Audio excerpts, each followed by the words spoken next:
Is the DSi Nintendo's forgotten handheld masterpiece? It's a console with so much going for it, but at the time of its release it kind of passed me by, and unlike many of Nintendo's other handheld consoles, it doesn't seem to be very popular with modders. Nintendo's line of DS handheld consoles was the company's first move away from the Game Boy brand, but the risk paid off, with the DS Lite in particular being a huge hit due to its sleek design in comparison to the original fat model. It managed to span generations, appealing to kids as well as their elder siblings, parents and even grandparents, as the wide library of software included games and activities to appeal to all ages. The successor to the DS Lite, known as the DSi, released in 2009 in the UK and boasted bigger, better screens, internet connectivity with DSiWare, which was an online software store for digital purchases, internal storage with an SD card, 2 built-in cameras, glorious tactile face buttons and a pocket-friendly form factor. It came in a range of colours and it was backwards compatible with the huge library of original DS games. It was joined by the DSi XL a year later, which was more of the same but with gorgeous massive screens. It was successful too. According to Wikipedia, Nintendo sold over 41 million DSi and DSi XL units combined, with the DS brand selling over 154 million units worldwide. That's a fair chunk of those sales down to the DSi. So with such a great feature set and so many of them seemingly out there, I had to wonder why these consoles aren't more popular with modders. Well, that was until I tried to take one apart anyway. Then it became a little more clear why. Hi and welcome back to the shed. I'm JOEBLEEPS and this is my custom built Super Mario Bros. Themed Nintendo DSi. It's built using parts salvaged from a number of broken and non-working original DSi units to create what's turned out to be a rather handsome console, if I do say so myself. But it wasn't all plain sailing getting to this point. In recent years, I've done a lot of projects with Nintendo's DS Lite. It's a console I found difficult to work with at first, but once I was more familiar with it, it became something I was really fond of working with to carry out repairs, refurbishment, fit in new shells, and building a variety of those single-screen macro consoles capable of making use of the DS Lite's built-in Game Boy Advance cartridge slot. I went through a phase of buying up job lots of broken DS Lite consoles from eBay to build up a stockpile of parts for those projects, and every once in a while these bundles might have included the odd DSi console in various states of disrepair. As the DSi doesn't have a GBA slot that the earlier DS consoles had, it wasn't of much use to me for any macro projects, and I already had plenty of working DS, DS Lite, 3DS consoles, as well as 1 or 2 functional DSi consoles to play my DS games on, so the motivation to repair the DSi units wasn't really there. I also didn't have spare DSi parts available in the same way I had them for DS Lite or even Game Boy consoles, so combine that with the uncharted territory of what's inside these, and the most I ever got round to doing was swapping out a broken top screen, and to be honest, that experience was traumatic enough to put me off doing much more with these after that.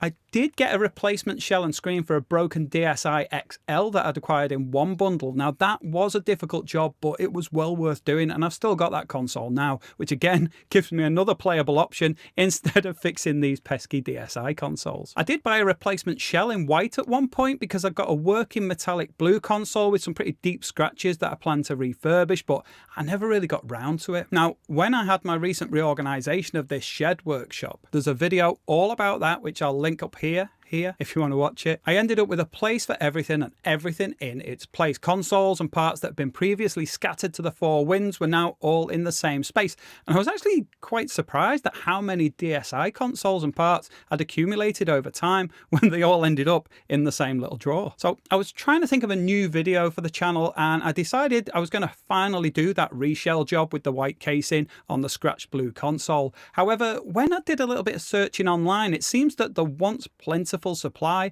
of replacement shells for DSi seems to have somewhat dried up. There's still the odd one available from China, but not really so easily accessible that a video all about them would have been worthwhile. So I had to have a bit of a rethink on what I was going to do. Now there are, however, plenty of faulty DSi consoles still out there. So I somewhat foolishly decided to embark on a mission to try and make a fully functioning console out of various original parts from my little collection of faulty DSi bits and pieces. And this is what I ended up with. This console here, a red and blue unit that just begs to be picked up and played. It looks great, it's in excellent condition, it's fully functional, and it cost me nothing on top of the consoles I already had. No new parts required at all. There's the red upper and the blue lower section with contrasting red shoulder buttons and volume switch. The main interface is all red with blue accents around the screen, and the blue buttons just look great. I've even added little yellow feet as a last little detail to echo the classic buttons on Mario's signature dungarees. Getting to this point, however, was not easy, and many of my decisions for this were made out of necessity rather than choice. So here is how I did it.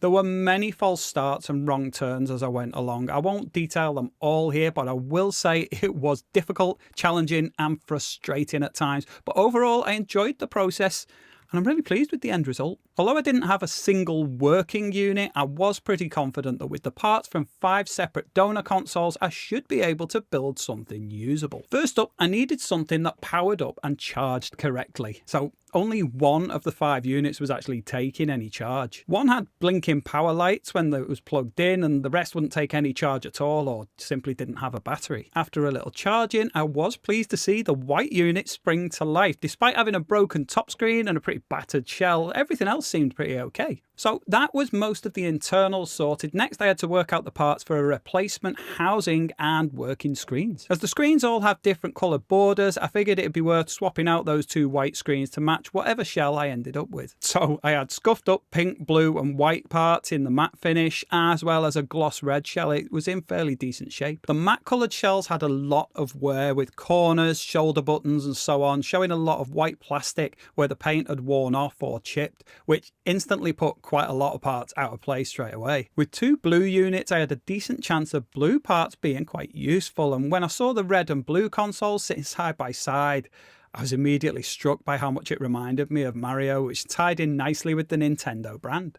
So red and blue was the plan, and initially I was going to have an entirely blue top half and an entirely red lower half, both inside and out. I dismantled the better of the 2 blue DSi units and took apart the top half carefully. Removing the 4 screw covers was tricky, but with a little bit careful prying, they eventually came off. I was surprised how much was in there when I got that top part open. Wires and ribbons everywhere. Getting the 2 ribbons through the hinge to detach from the main unit was an absolute nightmare. But perseverance gets you everywhere. I got all the parts separated and spent the best part of an hour cleaning up the 2 plastic shell parts with alcohol, cotton buds, microfiber cloths and baby wipes. They actually came out really well in the end. The red unit had no lower screen, so I took the best of the 2 blue lower screens and cleaned it up with some polywatch polish to get the main scratches off. I figured it'd give me a nice contrast to the red faceplate.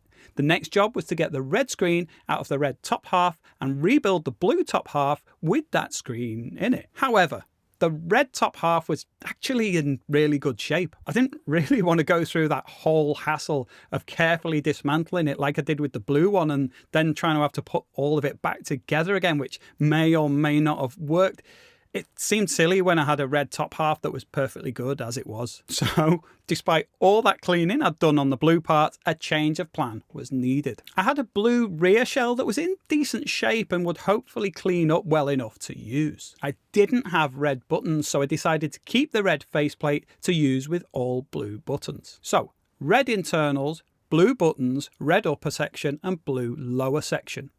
Just one snag. The red top unit had a red border on the screen, and I didn't have a spare red lower screen. And I definitely didn't want one screen matching and one contrasting. It had to be doing both one or the other. In the absence of a red lower screen, I had to figure out how to do the top half with a blue border without having to go through the hassle of opening it up. I managed to remove the lens with the blue border by means of some very careful prying. It brought a lot of the adhesive tape with it, and some of that was hanging off the edge. So I trimmed around the edge with a scalpel, carefully removed the red lens, cleared out any tape that was in the way, again with the knife, and thankfully it popped neatly in place without letting any dust into the gap. Phew. So with my upper section all done, the red faceplate already attached to it, and a usable blue lower section, I was ready to move forward. Next, I removed the shoulder buttons and the volume switch from the red rear shell and swapped them out with the ones in my blue rear shell. Now, this was surprisingly fiddly to do. It took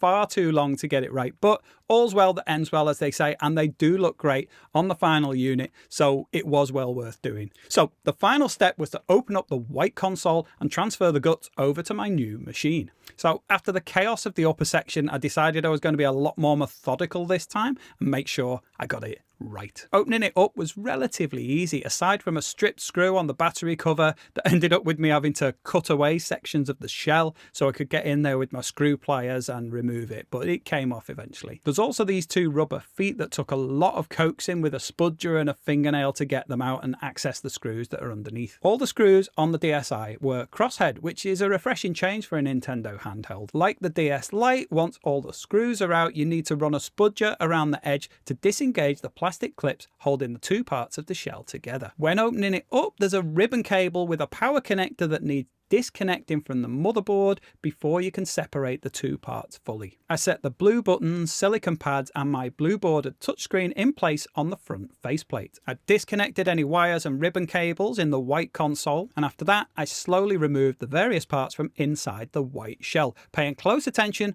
to which screws went where and how the wires and ribbons were all routed and connected. I took my time and it went relatively smoothly. First the main board, then the power board. With a bit of wire adjustment, everything fitted flush and held in place with the screws. I put the back on, screwed everything together and tested it. And of course it didn't work. These things never do they? I opened it back up, checked all the connections, tried a different power board, briefly had it working and then not working. Eventually, all the signs were pointing to an inconsistent battery connection, so I cleaned up the battery contact, added a small piece of card at the end of the battery compartment to push the battery against the contacts a bit more, and thankfully this worked. I put all the screws back in, again, gave a final test switch, and it was all working fine. There were some issues with the display on the lower screen, but calibrating that is actually fairly straightforward. Inside the battery compartment at the top, there are two potentiometers next to the screw. The one on the left is for the lower screen, so I just put a small screwdriver in there and turned it until the display looked better. You can even do this with the console switched on. So now it was all together, I did some final cleaning on that blue rear shell that had been drafted in, removed the sticker transfer thing that was actually quite stubborn, but it came off eventually, and I was all done. I didn't have a pair of either blue or red rubber feet, just the white ones left over from the white console, so I painted them both with a thin layer of yellow, left them overnight, and put them in place the next morning. They look perfect. Which brings us back here with me and my new DSi. I love how it turned out, and despite the setbacks, I did enjoy the problem solving process and learning a little bit more about the console itself along the way. Sometimes it's good to get out of your comfort zone. I posted a few pictures on my Instagram page and the response was really positive. It seems I'd made a good judgment with the colours I'd chosen and ended up with a really distinctive looking piece of kit. I do still have the blue DSi and the white shell, so if anyone wants a step-by-step guide for that process, I might do a follow-up video. And speaking of follow-ups, I might hack the firmware on this console so that I can run games direct from an SD card. Again, let me know in the comments if that's something you might want to see. Now, they may be out of stock on DSi shells at the moment, but in terms of spare DSi parts for repairs, as well as a whole range of modding tools and equipment, ZedLabz have got you covered. If you use my affiliate link that I've left in the description to shop there, you'll be supporting my channel at no extra cost to you. And in fact, if you use the code JOEBLEEPS at the checkout, you'll even save some money off your order. Anyway, that is it for now. If you enjoyed this, please share it, subscribe, sign up for notifications if you're new to the channel, and if you made it this far, thank you for watching. This is JOEBLEEPS signing off from the shed. Now, if you want to see more of me, there should be some videos popping up here. Otherwise, I'll see you next time. Bye.